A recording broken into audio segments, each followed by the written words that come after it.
It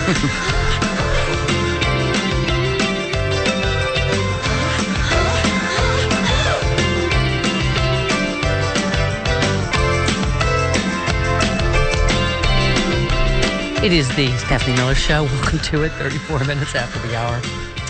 We're in our little pre-vacation discombobulation. Well, yeah. All right. What? All right. Oh, dear. Oh, dear. All right. But 'tis the season, everybody, and 'tis the season particularly. Hello. Because it's fun drive time here at Free Speech TV. It is. We've only got this week, and This week and next. Oh, yes, pardon me. Yes, this week and next. Those are going, people are giving like crazy for the I'm a Stephanie Miller Show horror bags. Yes, these are $120 if you would like one. $120 tax-deductible donation to keep the Mama and the Mooks on the air and all the other fine free shows. of corporate influence. That's right. Check it out. That's right. All right.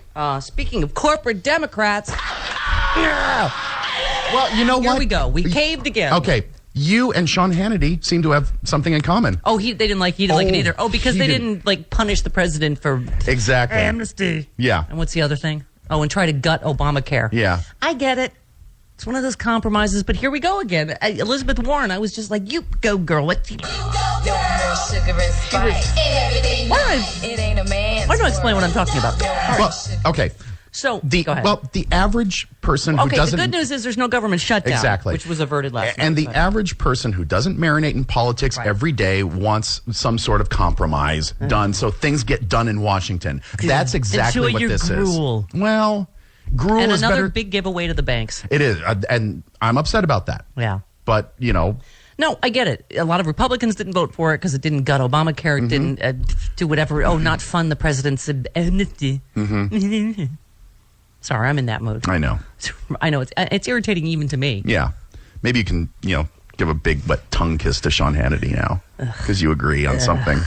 But, somebody said, at least the Democrats have eggnog to swallow all the poison pills they had to swallow. I mean, this is what they are. They're called poison pills. Yeah. They slip things in at the last minute that are, and this is, and we talked about it yesterday. Dodd-Frank, forget it. McCain, what do you call it? Feingold? Yeah, McCain-Feingold. Anything that we've ever accomplished, this is what's going to happen now, is this stuff is going to be rolled back. Yeah, Elizabeth Warren came out swinging against the Capitol Hill compromise that she says undermines protections established after the financial crisis. She blasted a change to the government. I mean, do people forget this is how we got into this horrible economy in the first place? She blasted a change to the government funding bill as the worst of government for the rich and powerful. Major banks lobbied for the provision which would let derivatives traders on Wall Street gamble with taxpayer money and get bailed out by the government when their risky bets threaten to blow up our financial system again. Oh, and a lot of people are saying not if, when. Yeah. I mean, wouldn't These things are cyclical. Actually, it's going to happen. The guy that owns the show that's trying to kill me for the life insurance money, I read his email yesterday. He made a very good point. It would be like we'd all go to Vegas if we were guaranteed that, if you lose everything. Right. The casinos would pay us back. No, the government will just write you a check. Yeah. It's like, oh, here, I lost my life savings. Might I have that back? Oh, thank you. John Boehner defends Wall Street giveaway. What a surprise. He scrambled to defend a plan to subsidize risky Wall Street derivatives trading. The controversial provision of a bill to avert a government shutdown sparked a tremendous pushback from Republicans. Nancy Pelosi, plucky. Yep. She had been urging her caucus to vote against any funding bill that included the Wall Street language. The measure would repeal a key provision of the 2010 Dodd-Frank financial reform law. She said the public awareness among our base is very high on this swap and on this money. It was also the provision that would increase the amount of money wealthy donors could contribute to political parties. Boehner said he disagreed with the characterization that the proposed changes to Dodd-Frank were a giveaway to Wall Street that will ultimately hurt consumers. I don't believe that to be the case at all. Yeah. Really? Blah, blah, blah, blah. Sherrod Brown said the only way Wall Street and their Republican allies think they can make this happen is by doing it in the dead of night and sticking it in a bill like this because the public will never stand for it. Right. And that is true. If Wall Street banks want to gamble, Congress should force them to pay for their losses and not put taxpayers on the hook for another bailout. Period. Thank you, Sherrod Brown.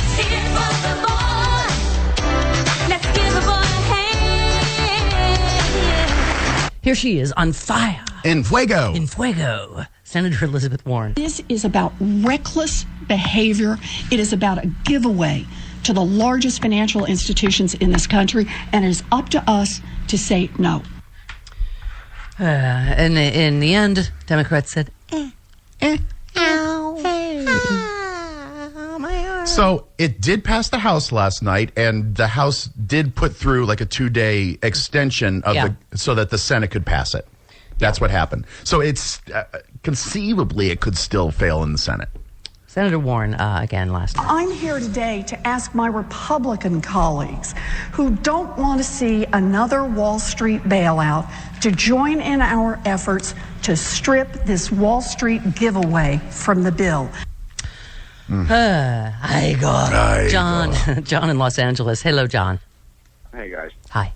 You know, the biggest loser of this fight is Hillary Clinton, because you can see everybody lining up behind Elizabeth Warren early on. And it just must have Hillary just shaking, thinking, oh, my gosh, here comes Obama again. Oh, God. You really Hillary think shaking? I don't know. No, she's not scared of anything. She's up for a fight. Look at last time. When you look at that 60 Minutes interview before the 2008 election, when they were saying, well, what if you're not the nominee? And she just scoffed at him and said, I am the nominee. And you don't think she feels When that did she say that? She never said I am the nominee. Oh, yes, she is. Oh, you go watch that interview. Are you talking about in 2008? Campaign on 60 Minutes, when they assumed that, when they just inferred that she may not get the nomination, that it may go to somebody else. Well, I mean, of course, everybody during the primary says I'm going to win. Right. Just scoff. You're talking about during the right. I mean, progressive radio is behind Elizabeth Warren now. No, they're not. Elizabeth Warren is not running. Yeah, she's not running. But I mean, I love her. Well, I've said over and over. But listen to Charlie Pierce. He's a very good friend of hers, and he talks to her. What's that? What if she was running, though? You'd be I know, but why are we talking in hypotheticals? I'm telling you, she's not running. If she is, then I will, consider her. And I will mention once again that if my aunt had she would be my uncle. Right. I'm just telling you.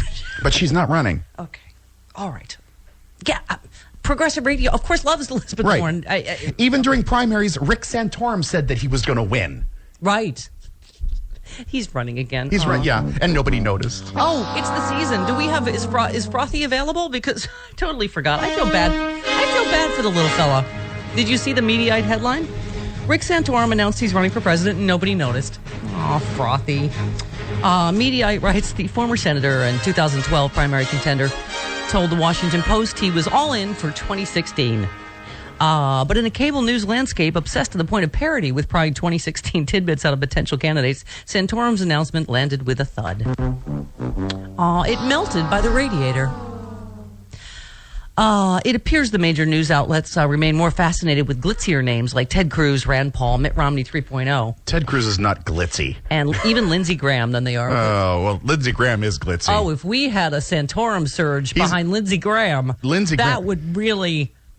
Lindsey Graham is full of tinsel. Right. He's just very sparkly. glitzy. He's bedazzled. If all the candidates, he is bedazzled. Oh, yeah. Aw, Frothy, I'm sorry. It is the season, too. Let's give him a little pub. A family classic returns this year with a very frothy holiday. Frothy Santorum was a frothy mix of snow with a corn cob here and a carrot there, and he looked just like some coal. Hello, children. It's Frothy. Hi, Frothy. I hope you're having a great holiday season. Where did you come from, Frothy? Well, it's kind of a mix, but I mostly came from love. You mean like when my daddy loves my mommy? Yeah, it's kind of like that.